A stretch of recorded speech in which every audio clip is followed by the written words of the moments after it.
Oh, mga tito at tita, eto na ang madali at murang merienda.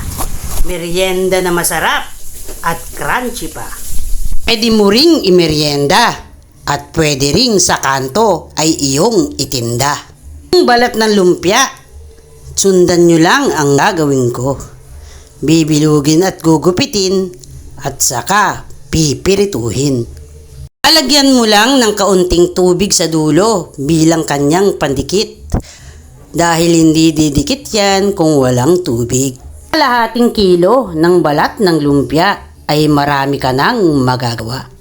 At kung iyay mapirito mo naman, pwede mong budburan ng iba't ibang flavor naman. Pwedeng asukal para sa mga bata o kaya'y cheese powder naman para sa medyo matanda.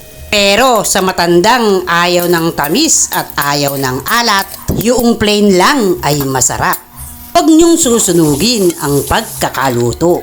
Sapat na yung mamula at iyay luto na.